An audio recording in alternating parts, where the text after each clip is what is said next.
نيجي بقى لمرحلة التتبيل، أنتِ ممكن تستخدمي الطريقة اللي بتتبّلي بيها الفراخ أو تتبيلة الشاورما براحتك، أي تتبيلة تعجبِك، ولكن اللي لازم تعرفيه إن الديك الرومي بيعتمد بشكل أساسي على الحمضيات، وعلشان فصّه تخين فلازم يكون في التتبيلة عصير برتقال أو عصير ليمون، علشان التوابل تتفاعل مع الحمضيات وتقدر تخترق كل طبقات اللحم للآخر.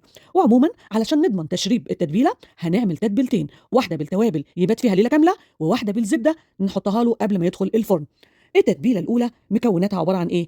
فلفل أحمر علشان اللون، وكرفس وبصل وتوم وجنزبيل سليم أو بودرة ومعلقة صلصة طماطم وعصير ليمونة ومعلقة مستردة وشوية زيت وملح وفلفل أسود وكركم وبهارات فراخ وبابريكا وصويا صوص، وكل ده نحطه في الكبة.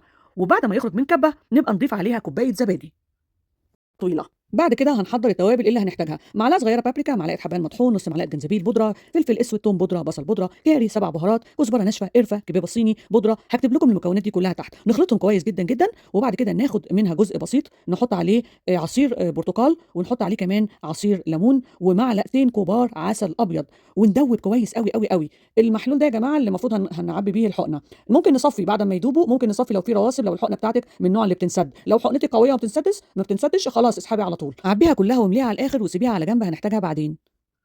نيجي بقى للخلطة اللي كانت في الكبة، هنضيف عليها كوباية زبادي كبيرة، ومعلقة كبيرة خل، ومعلقة كبيرة زيت زيتون، ومعلقة كبيرة صويا صوص، ومعلقة كمان كبيرة معجون الفلفل الأحمر، ومعلقتين 3 كده من إيه، من خلطة التوابل اللي خلطناهم من شوية، وقلبي بقى كله مع بعضه واحكي لي عن الريحة اللي هتشميها وجمالها، ولا فيه أروع من كده، خصوصًا لمّا خلطنا التوابل مع بعض عملت ميكس رهيب. وتاخدي شوية من التتبيلة دي تشيليها على جنب علشان نتبل بيها الخضار اللي هنحطه في الصينية تحت الديك. ونيجي بقى للنجم بتاعنا علشان نتبله أخيرًا. أنا بدأت أحقن كل حتة في الديك وأوزع كويس وأدخل الحقنة لحد ما أخبط في العظم. احقني كل مكان في الديك ما تسيبيش فيه ولا حتة.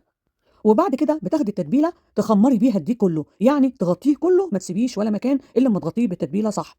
دخلي بقى التتبيله جوه بطنه، دخلي التتبيله جوه الجلد وعند الافخاذ وفي الجناب وفي الصدر، واقلبيه الناحيه التانيه ووزعيه برده ضهره كويس، برده اشتغلي في ضهره كويس، منطقه الصدر اهتمي بيها على قد ما تقدري، غرقيه في التتبيله الحلوه بتاعته دي، احشيه كله تماما ومسجيه مساج بقى، اديها مساج مساج مساج على قد ما تقدري، تبليه كويس.